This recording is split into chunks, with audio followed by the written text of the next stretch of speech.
온 세상이 눈으로 하얗게 덮인 겨울 풍경. 그런데 겨울에 내리는 눈의 양이 매년 줄어들고 있다는 사실은 얼마나 알고 있을까? 우리나라 지금 기후변화의 가장 큰 특성 중에 하나가 기온이 상승하고 있다. 두 번째가 강수량이 겨울 강수량은 줄어들고 있고 여름 강수량은 늘어나고 있다는 거죠. 최근에 보면 결과물이 계속되고 있거든요. 그리고 실제로 겨울의 강수량이 줄어들고 있다는 말입니다. 겨울 하면 자연스레 눈을 떠올리지만 해마다 강설량이 줄면서 눈은 귀한 존재가 됐다. 줄어든 눈은 우리에게 어떻게 영향을 끼치고 어떤 변화를 일으킬까? 겨울의 진객 눈, 그 존재의 가치를 알아보자.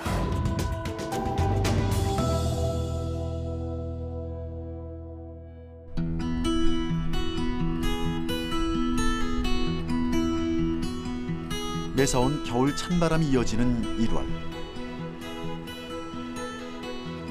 전국 곳곳의 습지에는 해마다 먼 길을 찾아오는 겨울 철새들이 자리 잡고 있다. 지난해 늦가을에 찾아온 철새들은 마지막 계절인 겨울의 첫 손님이자 계절의 변화를 알리는 생태 신호다. 물 위를 유유자적 헤엄치며 휴식을 취하는 철새들. 우리가 겨울에 맞이하는 자연스러운 풍경 중 하나다.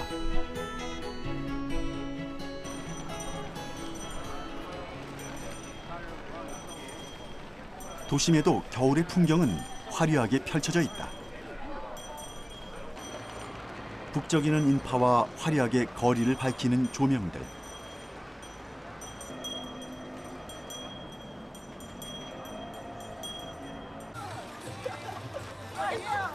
연말 연시를 맞아 사람들의 얼굴엔 웃음이 가득하고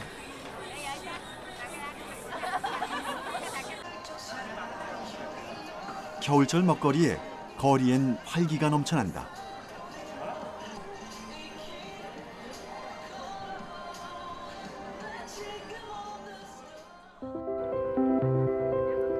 무엇보다 겨울하면 세상을 하얗게 만드는 눈을 빼놓을 수 없다. 지난해 11월 24일, 전국 곳곳에 첫눈이 내렸다.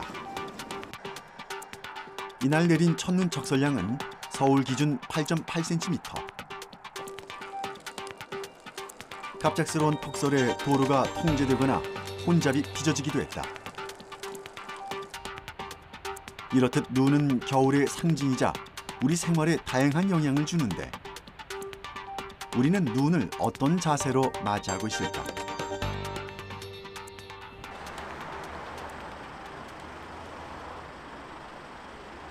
성남의 한 도로.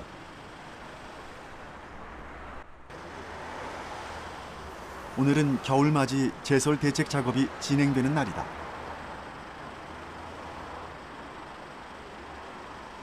각 지자체가 겨울 준비의 첫 번째로 제설을 꼽는 만큼 제설 대책 작업은 겨울철 필수가 됐다.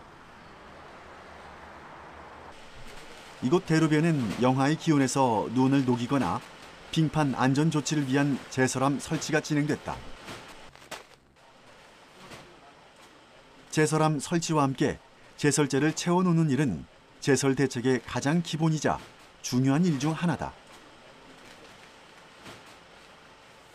이 제설함을 설치하는 곳에 그런 기준이 있는 건가요? 네. 음지나 오르막길 같이 제설제가 필요로 하는 곳들을 위주로 보게 되는데요. 실제로는 주민들이 사용하시는 편의성이 중요하기 때문에 과거로부터 계속 설치되어서 주민들이 많이들 인식하는 곳을 위주로 설치하게 됩니다. 경사진 도로는 보행자들이 걷기에 미끄럽거나 차량이 사고를 일으킬 수 있다. 그렇기에 경사진 도로마다 제설함을 설치해 인근 주민부터 도로를 걷는 누구나 제설함을 사용 가능토록 한다. 선생님, 오늘은 오르막길 위주로 할 건데요. 일단은 대로에는 했고 안쪽에 골목길에 추가로 필요하다는 민원이 있거든요. 거기 한번 설치하러 가시겠어요? 그렇죠. 네. 제설함 설치 작업을 마친 뒤 구청 직원들은 서둘러 다음 장소로 향하는데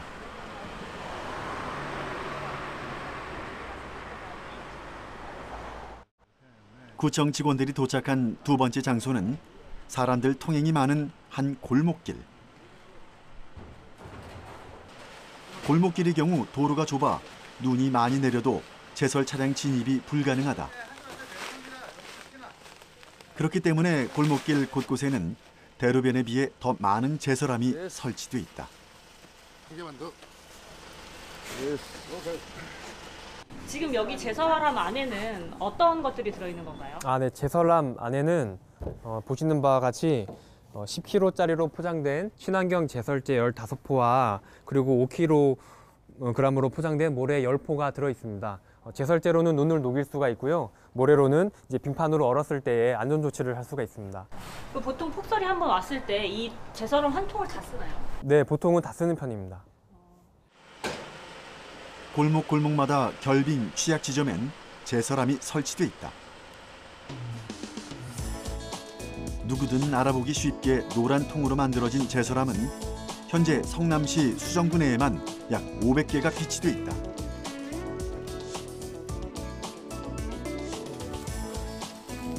제설함은 필요시 주민 누구나 사용할 수 있다. 구청에선 주기적으로 제설함을 확인해 제설제가 떨어지면 바로 채워놓는다.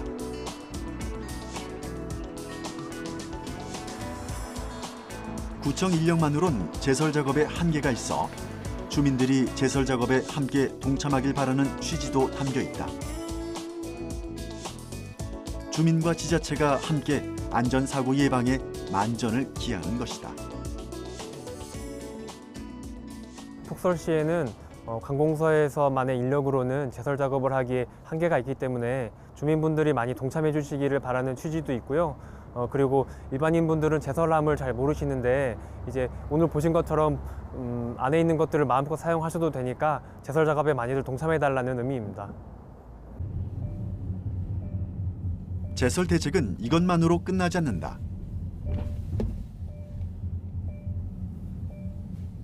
폭설을 대비해 여러 대의 제설차도 대기 중인데 제설차는 눈 예고가 있다면 바로 비상 대기에 들어가는 만큼 일찍이 점검을 마쳤다.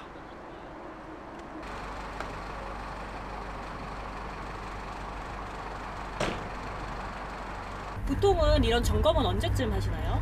자, 한 11월경에 이제 눈이 오기 전에 저희가 11월 15일경부터 이제 설해 대책 기간이 시작돼서 그때 그 전에 11월 초에 사전 점검을 싹 다 해놓는 상황이고. 국토교통부는 지난해 11월 15일부터 올 3월 15일까지를 겨울철 제설 대책 기간으로 운영한다. 그렇기에 제설차의 경우 지난 11월 15일 이전에 사전 점검을 모두 마치고 대기 중인 상태다. 제설 대책 기간이 4개월이나 운영되는 이유는 무엇일까? 그 배경엔 기후 변화로 인해 예상치 못한 시기에 찾아오는 폭설이 있었다. 지난해 3월 대구의 폭설이 대표적인데 당시 폭설로 학교는 휴교령을 내리거나 도시철도가 멈춰서는 사고가 발생했다. 1, 2월에 내리던 폭설이 이제는 종잡을 수 없게 되면서 제설 대책 기간도 늘어난 것이다.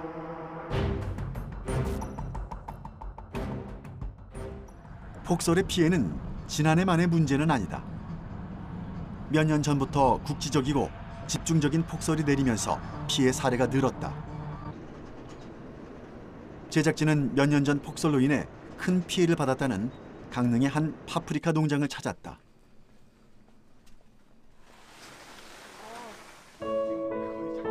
온실 안에는 겨울이란 계절이 믿기지 않을 만큼 파프리카가 자라고 있었다. 기후에 좌우되지 않는 온실 재배이기 때문에 이곳에선 파프리카의 연중 생산이 가능하다.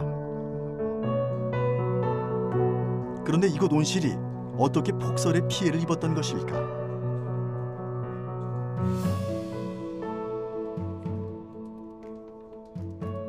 지금 이 온실은 언제 지어진 건가요? 이 온실은 2007년도에 지었었는데 2011년도에 폭설 피해 강릉 폭설이 한번 와서 이제 완전 다 이제 붕괴가 되고 그리고 난 다음에 다시 이제 지은 거죠. 2011년 2월 강릉 등 동해안에 기록적인 폭설이 쏟아졌다. 갑작스럽게 찾아온 폭설로 이곳 파프리카 온실을 비롯 대부분의 비닐 온실이 눈의 무게를 지탱하지 못하고 붕괴됐다. 당시 강릉은 1m가 넘는 폭설로 특별 재난 지역으로 선포되기까지 했다. 그러면 그 2011년 폭설 당시에 예보도 있고 했을 텐데 뭐 대비나 조치를 뭐 안 하셨던 건가요? 뭐 대비할 정도의 그 정도의 눈은 아니었어요. 처음에 일기예보 상에 할 때는.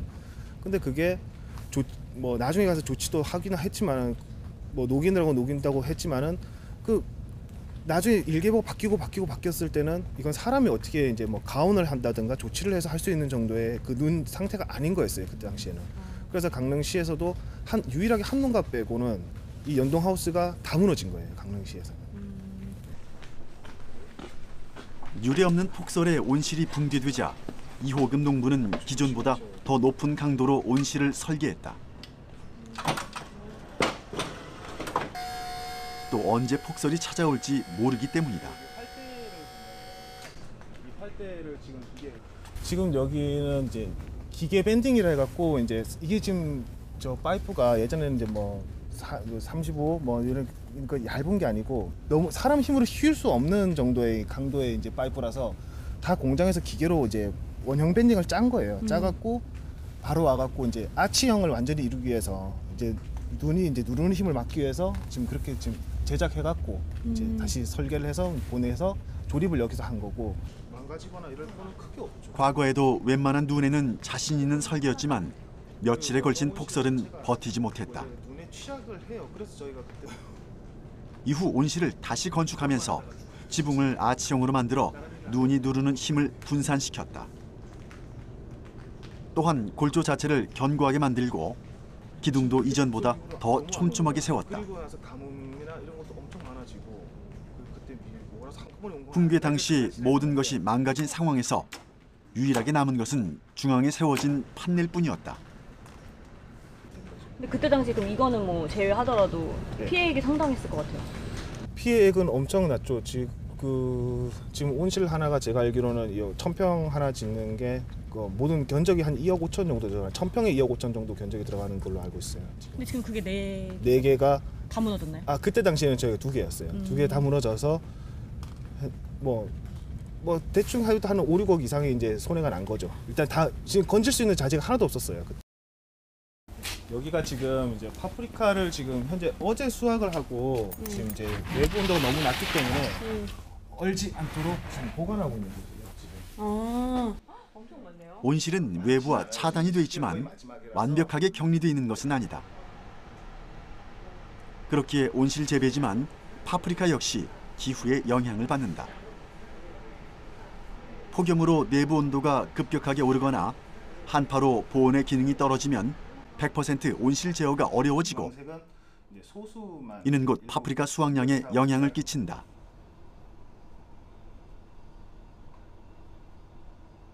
그럼 이거 농장을 경영하시면서 좀 가장 힘든 점이 있다면 뭐가 있을까요?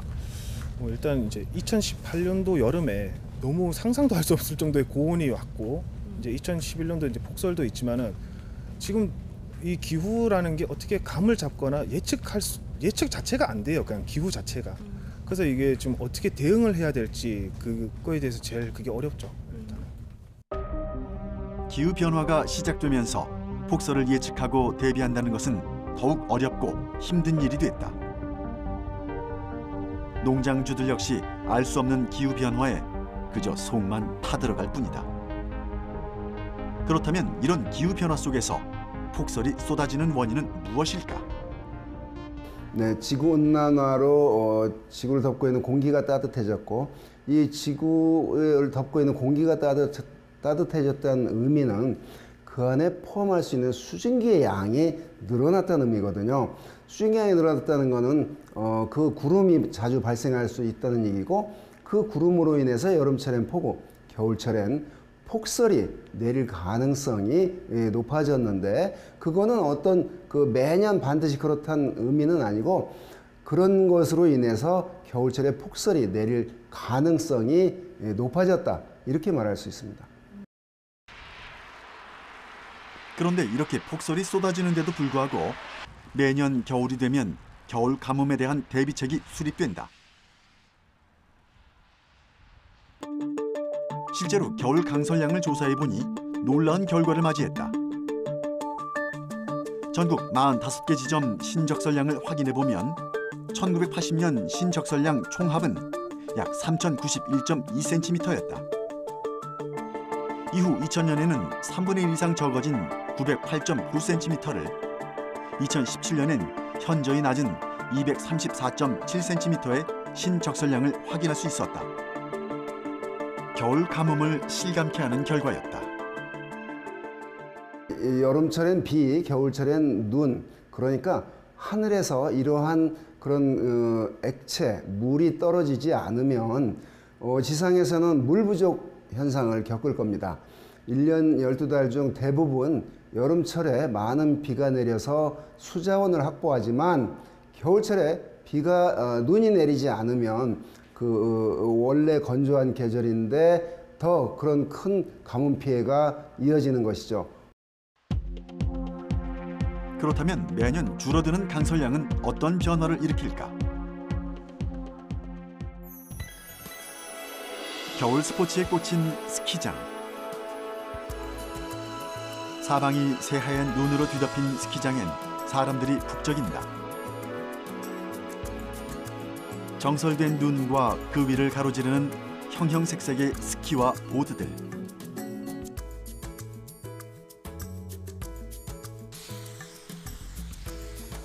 사람들은 설원 위를 가로지르며 가슴 시원한 겨울을 즐긴다.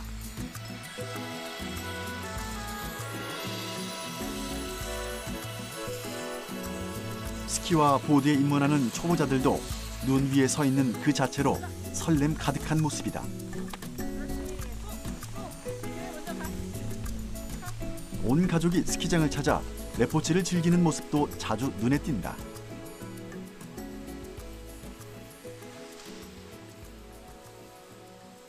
추워도 눈이 좋아요.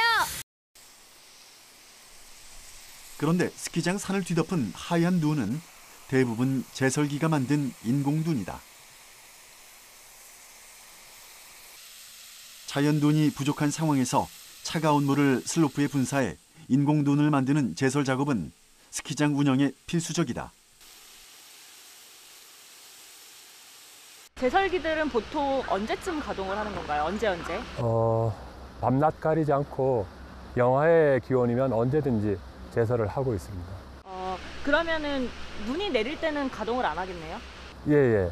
습도가 높아서 제설이 거의 불가능합니다. 그러면 이거를 인공눈을 평균적으로 얼마 정도 뿌려요, 1년에? 연평균 약 70만 톤 정도의 물을 사용하고 있습니다. 그럼 비용도 좀 상당하겠어요? 예, 비용을 연간 약 한 10억 원 정도 비용이 소요되고 있습니다. 기온이 포근하고 습도가 높으면 작업 조건과 맞지 않아 제설기 가동이 어렵다. 그렇기 때문에 기온이 영하로 떨어지면 스키장은 빠르게 인공눈을 만드는 제설 작업을 시작한다. 인공눈으로 슬로프 전체를 모두 덮어야 하기 때문에 최대한 긴 시간 동안 제설 작업을 진행한다. 자연 눈이 쌓여 인공눈과 섞이면 좋지만 눈 소식이 과거에 비해 적어지면서 스키장 대부분이 제설기의 운영을 의존하고 있다.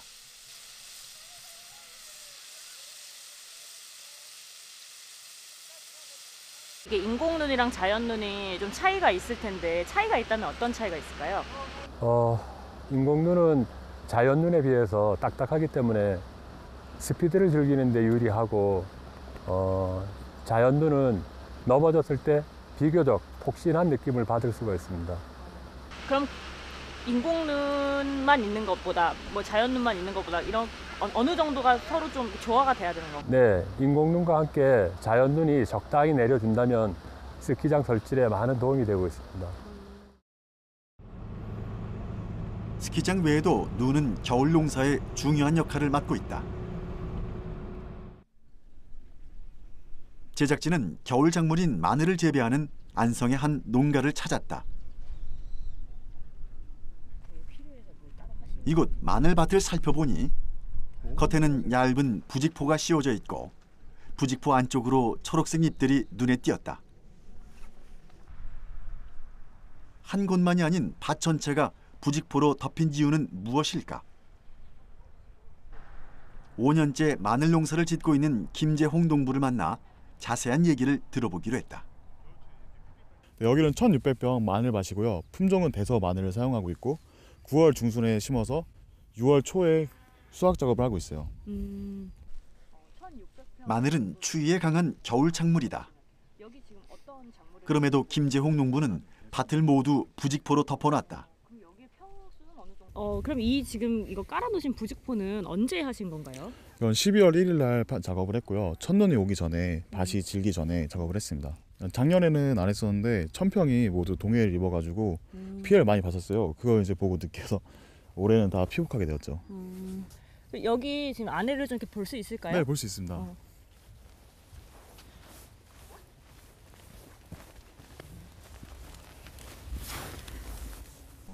부직포를 들어올리니 싱싱함이 느껴지는 초록빛의 마늘잎이 제작진의 눈에 들어왔다.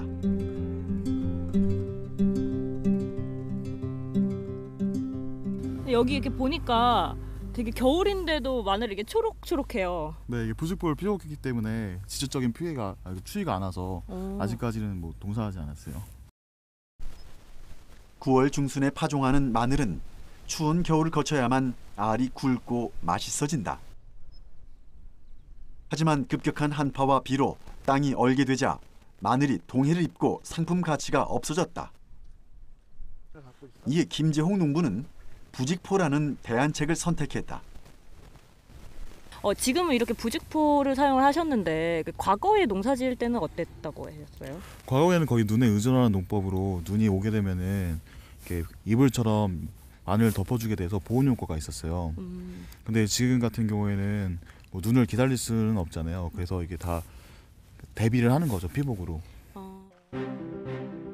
다른 무엇보다 부직포라는 소재를 선택한 이유가 있다. 부직포는 재사용이 가능하며 비나 눈이 오면 부직포가 온전히 흡수해 땅으로 전달한다. 한파에 부직포가 얼어도 땅은 얼지 않아 동해 걱정을 덜 수 있다. 이렇게 마늘을 키우시면서 어려운 점이 있다면 뭐가 있을까요? 아무래도 일교차가 심해지면서 동해를 입게 되거든요. 지난번에도 피복을 하지 않았는데 눈이 그렇게 많이 내리지 않아서 위에 따뜻한 그런 게 보온재 역할이 없으니까 마늘이 다 동해를 입게 되었어요. 고사해버렸어요. 근데 눈이 어떤 식으로 마늘한테 이렇게 좋게 영향을 미치는 건가요? 눈이 내게 되면은 위에 이불처럼 한 겹을 덮어주는 역할을 하고요. 3월 달에 이과 주기가 자라는 시기인데 가장 많이 영양분이 필요한 시기에 공중 질소를 가지고 내려오기 때문에 천연 비료 역할을 하시고 있어요. 그때 수분도 공급하고. 과거에는 눈이 보온재 역할을 해주며 마늘 농사를 도왔다. 하지만 기상 상황을 예측하기도 대비하기도 어려워지면서 적당한 눈이 내리기만을 기다릴 수도 없게 됐다. 마늘 농사를 짓는 대부분이 보온재를 선택하는 이유이자 겨울 농사의 현실이기도 하다.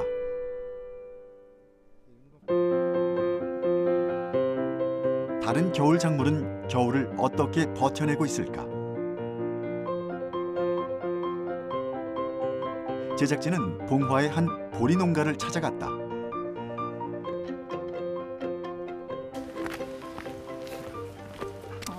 지금 여기가 작물이 어떤 작물이죠? 여긴 겉보리요. 겉보리. 겉보리. 예. 그 겉보리 서말이면 처가살이 안 한다는 그 겉보리요. 그럼 여기가 지금 다 보리밭인 거예요? 예. 몇 평 정도 되는 거죠? 만여 평 정도 됩니다. 이곳 만여 평의 보리밭에는 파릇파릇한 보리싹들이 밭을 가득 채우고 있다. 자세히 살펴보니 보리싹은 약 5cm 정도 자란 상태였다. 보리 역시 다른 겨울 작물처럼 혹한의 추운 겨울을 보낸 후 수확이 가능하다. 언제 파종하시고 언제 수확을 하시나요? 예, 여기 파종은 봉화 지역은 백로 무렵에 파종을 해야 됩니다. 다른 데보다 춥기 때문에. 그래서 이제 입동 전에 싹이 다 올라와야 되고, 수확은 남쪽 지역 같은 경우 6월 초면 되는데 여기는 6월 중순 정도 넘어서야 보리가 완전히 익어요. 보리는 가을에 파종해 초여름에 수확한다. 그런데 이곳 보리는 파종이 며칠 늦은 데다 파종 직후 가뭄이 찾아와 자라는 속도가 더딘 편이라고 한다. 과연 보리는 어떠한지 가까이에서 살펴보기로 했다. 가시죠. 봐보세요. 이거 이렇게 밟고 가도 돼요? 예, 보리는 괜찮아요. 밀보리는 뭐 적당히 밟아줘도 되고. 오. 예.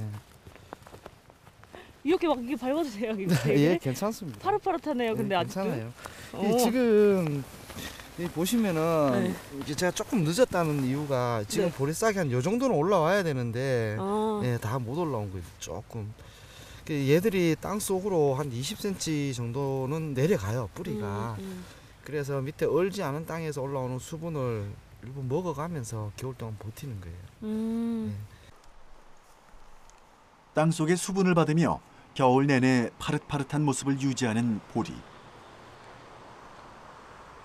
보리싹마다 맺혀 있는 서리가 보리의 강한 생명력을 보여주는 듯하다. 하지만 보리 역시 강한 한파나 겨울 가뭄에는 버티기 어려운 것이 사실이다.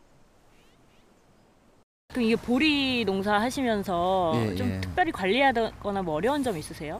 뭐 그런 거는 없는데 그 지지난해 같은 경우는 보리가 굉장히 많이 죽었어요. 그때는 쌀보리 반, 겉보리 반을 했었는데 특히 겉보리는 좀 추워서 많이 얼어 죽었는데 제일 중요한 게 하늘에 달려 있는 것 같아요. 너무 추워버리면은 소출도 떨어지고 많이 죽고 또 너무 가물어도 거둘 게 없어지고 그래서 하늘에 달려 있죠. 사람은 그저 신화 뿌려놓고 기다리는 거죠. 뭐. 과거 옛 어른들도 보리 농사는 하늘에 달려있다 말했다. 특히 눈은 보리의 이불이다라는 속담이 존재하듯 보리 농사는 눈이 어떻게 내리느냐에 따라 풍년 혹은 흉년이 결정된다.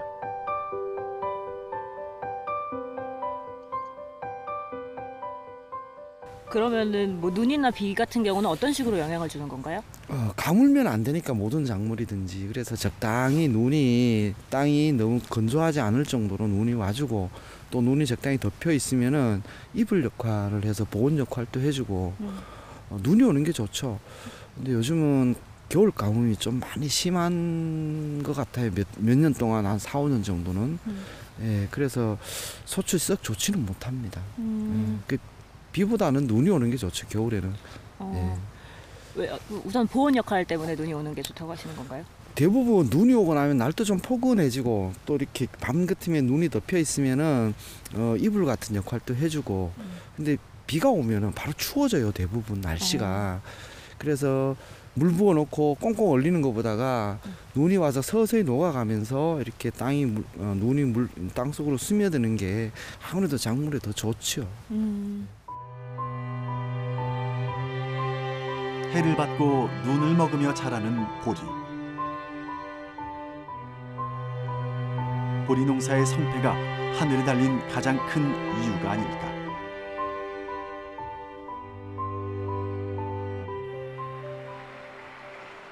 이렇듯 다양한 곳에서 눈의 역할이 부각되고 있다. 그렇다면 첫눈부터 폭설로 시작됐던 이번 겨울은 어떨까? 기후를 100% 예측한다는 것은 불가능하다. 하지만 기존의 사례와 과학적 근거를 통해 많은 전문가들은 올겨울 역시 수차례의 폭설 가능성을 예상했다.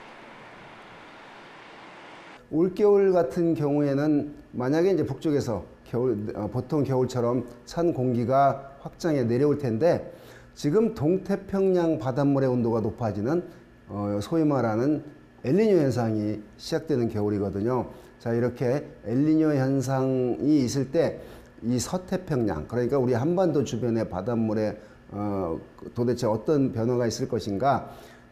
동쪽에서 바닷물의 온도가 높으면 우리 이 서쪽에서는 남쪽에서 북쪽으로 바람이 불어올 가능성이 높아지거든요. 그렇게 되면 북쪽에서 한파가 내려올 때, 그러니까 찬 공기가 내려올 때 남쪽에서 확장하는 따뜻한 공기와 부딪히면서 폭설이 내릴 수 있는 그런 겨울이기도 합니다. 스키장과 농가 외에도 눈을 기다리는 곳은 여전히 존재한다.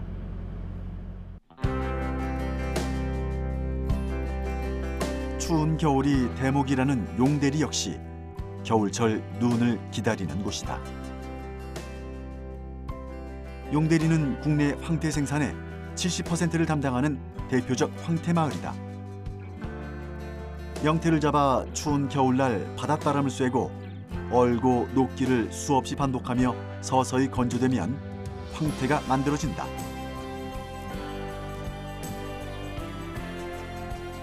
황태 마을엔 40여 가구가 황태업에 종사하고 있으며 이곳에서 연간 2,500만 마리의 황태가 생산된다.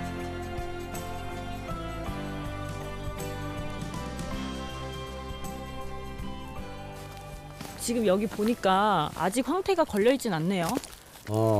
명태 거는 시기는 크리스마스 그 전후에서 12월 25일경 한파가 오기 시작하니까 그때서부터 걸리기 시작하죠. 제작진이 황태 마을을 찾았을 때 덕장은 아직 비어 있었다. 겨울 작물 농사와 달리 명태는 매서운 한파가 찾아온 후 덕장에 걸리기 시작한다.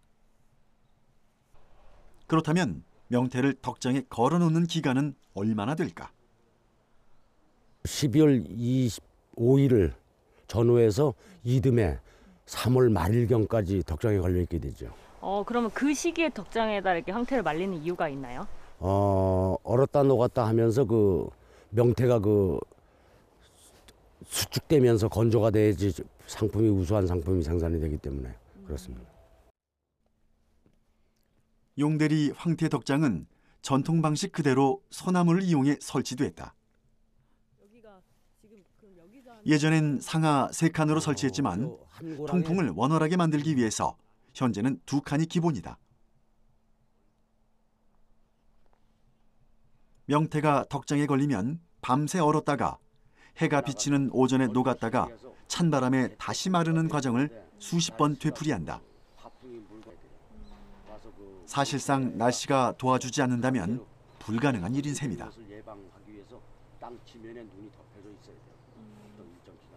그러면 황태가 좋아하는 겨울 기후는 어떤 건가요? 낮에는 영상 기온으로 이제 약간 녹았다가 밤에는 영하 10도 이하로 꽉 얼어줘야 됩니다. 그래서 그런 날씨가 한 달 동안 얼었다 녹았다 지속돼야지만 품질 좋은 황태가 생산이 되죠.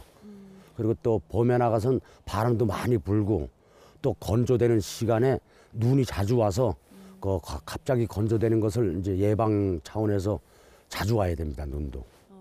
그럼 눈이 막 폭설로 한 번에 오는 거랑 자주자주 오는 거랑 했을 때 자주자주 오는 게 더 좋겠어요? 자주 오는 게 좋죠.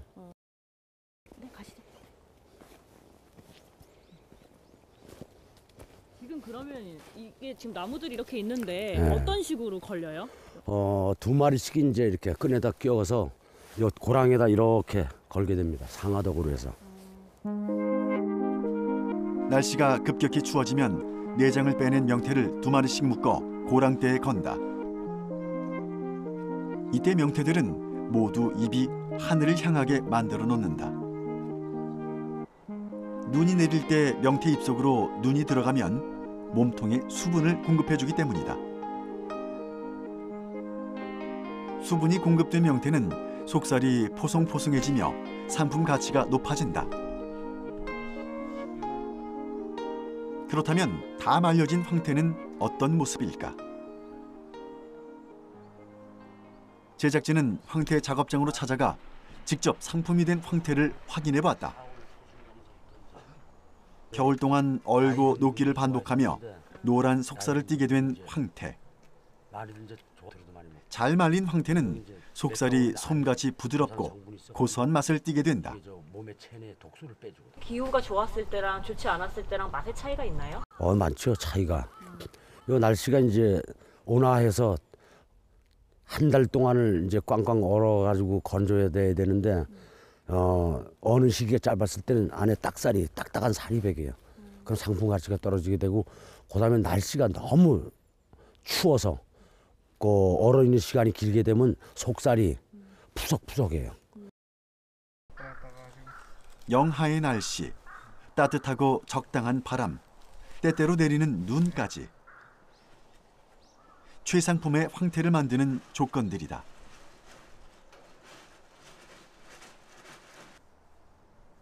그런데 나날이 이런 조건들을 맞추는 일이 어려워진 것이 사실이다.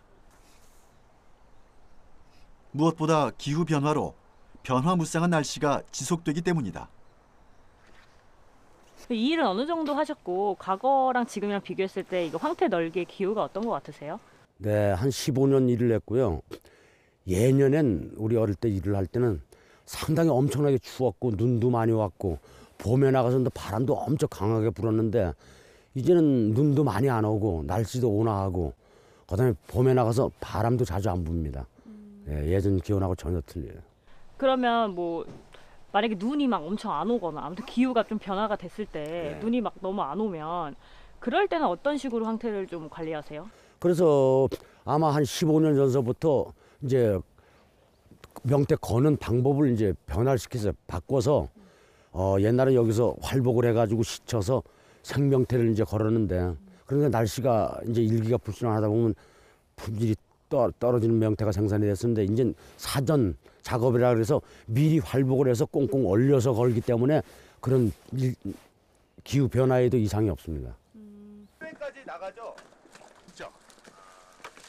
겨울에도 날씨가 따뜻해지자 적장에선 냉동시킨 명태를 걸어놓고 있다. 꽁꽁 언 명태가 덕장에 걸렸다고 해서 모든 것이 해결되는 것은 아니다.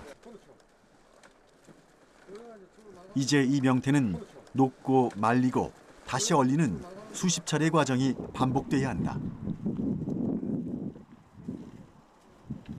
여전히 날씨가 가장 중요한 요소를 띠는 것이다.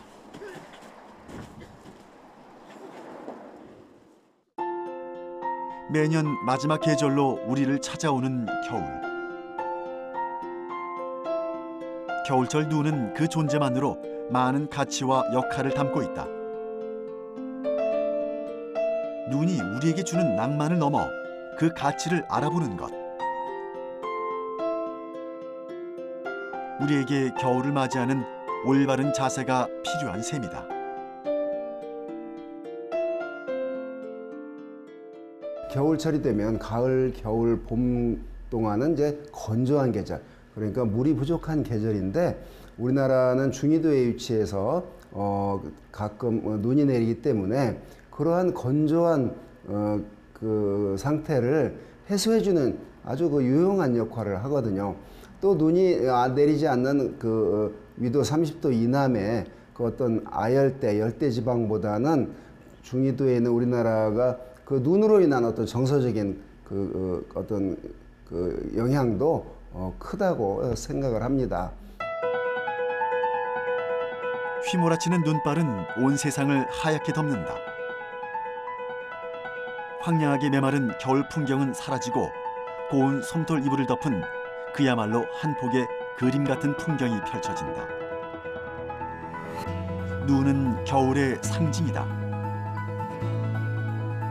그런데 항상 당연하게 유지될 줄 알았던 이 상징이 변화의 끝에 다다랐다. 우리에게 눈은 정서적 이상의 가치를 담고 있다. 겨울철 눈을 맞이할 때 눈이 주는 가치, 그 영향을 다시금 되새겨봐야 할 때가 온 것이다.